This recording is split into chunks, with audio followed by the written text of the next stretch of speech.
మా ప్రాంతానికి వస్తే కేసీఆర్ గారి బిడ్డ వస్తే కేసీఆర్ గారి లాగా ఆమెను కూడా చూడటానికి వచ్చారు. కానీ వాళ్ళ ఇచ్చిన గౌరవాన్ని, ఆమెకు వచ్చిన గుర్తింపును ఆమె దక్కించుకోలేకపోయింది. నిజంగా ఇంత చదువుకొని తనకి ఇంత అవగాహన ఉండి కూడా ఇవాళ ఎవరో ఇలా మాట్లాడిస్తే మాట్లాడటం అనేది చాలా మా అందరి మనసులు కలిచివేసింది.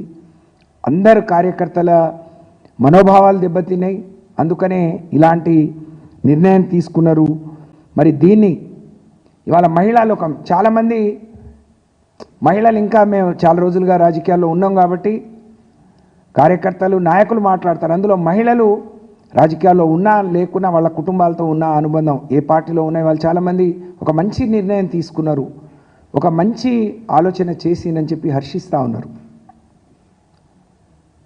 ఒకరోజు తను జైల్లో ఉన్నప్పుడు ఫ్లైట్లో వస్తుంటే కేసీఆర్ గారు ఎందుకు బయటికి రావట్లేరు అంటే, కవిత జైల్లో ఉంటే తను ఎలా వస్తారు అని అంటే, ఈ రాష్ట్రం మరి సాధించింది తెలంగాణ ప్రజానికం కోసం, తెలంగాణలో ఉండే ప్రజల కోసం, అనేక మంది బిడ్డల కోసం ఒక తండ్రిగా వారు సాధించారు కదా. ఇవాళ ఒక బిడ్డ కోసం తను ఇలా బయటికి రాకపోతే ఇది కదా అని అడిగిను. అంటే ఆయన ఎంత మనోవేదన చెంది ఉంటారు.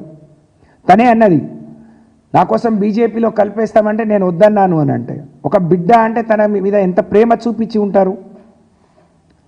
ఇవన్నీ మర్చిపోయి ఇవాళ పార్టీని, కేసీఆర్ గారిని, లేకుంటే హరీష్ రావు గారిని, సంతోష్ రావు గారిని, కేటీఆర్ గారిని, లేకపోతే పార్టీని, మరి పార్టీ ఉంటే ఎంత పోతే ఎంత అని మాట్లాడితే, మరి పార్టీ ఇన్ని లక్షల మంది అభిమానించే పార్టీ, ఇన్ని కోట్ల మంది ఆదరించి నిలబెట్టిన పార్టీ, అటువంటి పార్టీ ఉంటే ఎంత పోతే ఎంత అని మాట్లాడితే అసలు నువ్వు ఉంటే ఎంత లేకపోతే ఎంత అనే పరిస్థితి ఈరోజు ప్రజలు ఆలోచించే, కార్యకర్తలు ఆలోచించే పరిస్థితి వచ్చింది అని అంటే దీనికి తను మాత్రమే బాధ్యురాలని చెప్పి తెలియజేసుకుంటూ, ఇంత గొప్ప నిర్ణయం కన్న బిడ్డైన తన గుండెల మీద ఆడుకొని మరి తను నడక నేర్పిన బిడ్డ, తను అన్నీ నేర్పి ఇక్కడ వరకు నడిపించి తన బిడ్డ చాలా గొప్పగా ఉండాలని మనసులో ఎంత ఉన్నా ఇవాళ ఇలాంటి నిర్ణయం తీసుకోవటం అంటే పార్టీ ముందు కార్యకర్తల కంటే ఏది ఎక్కువ కాదు, బిడ్డ కాదు, కుటుంబం కాదు,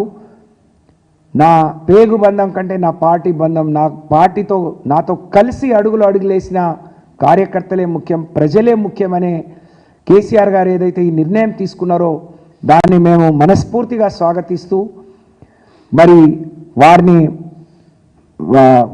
ఆ నిర్ణయాన్ని నిజంగా చాలా ఇది హర్షించేదగ్గ విషయంగా మరి తెలియజేసుకుంటూ, ఇలాంటి గొప్ప నిర్ణయం తీసుకున్న నాయకుడు, అలాంటి నాయకుడితో కలిసి పనిచేయటం ఒక ఆడపిల్లలుగా మేము అదృష్టంగా భావిస్తూ మరి మీ అందరికీ మరొకసారి నమస్కారాలు తెలియజేస్తూ ఇప్పుడు పెద్దలు అక్క సునీత గారిని మాట్లాడాల్సిందిగా కోరుతా ఉన్నాను.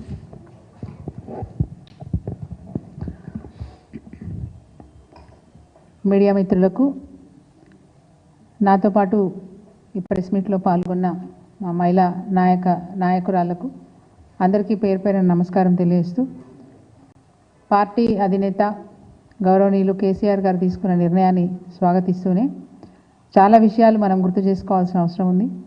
గులాబీ జెండా పట్టినప్పుడు, టీఆర్ఎస్ పార్టీ స్థాపించినప్పుడు తెలంగాణ రాష్ట్రం ధ్యేయంగా కేసీఆర్ గారు ఆంధ్ర నాయకులను ఎండగడుతూ, ఎందుకంటే ఆంధ్రప్రదేశ్లో మహానాయకులు ఉద్యమాన్ని అణిచివేయాలని కేసీఆర్ గారిని అనేక విధాలుగా బాధలు పెట్టినప్పటికీ పట్టువదలని విక్రమార్కుడిలాగా గులాబీ జెండా పట్టుకుని మరి అడుగులో అడుగేసుకుంటూ ఒకరిని కలుపుకుంటూ రాష్ట్రమంతా మెచ్చే విధంగా తెలంగాణ రాష్ట్రాన్ని సాధించినారు.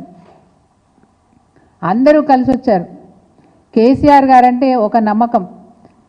ఒక తెలంగాణ రాష్ట్రమే కాదు, ప్రపంచవ్యాప్తంగా కేసీఆర్ గారంటే అందరికీ తెలుసు. కేసీఆర్ వేరు, బీఆర్ఎస్ వేరు కాదు. బీఆర్ఎస్ఏ కేసీఆర్, కేసీఆర్ఏ బీఆర్ఎస్. టీఆర్ఎస్ అంటేనే కేసీఆర్ గారు.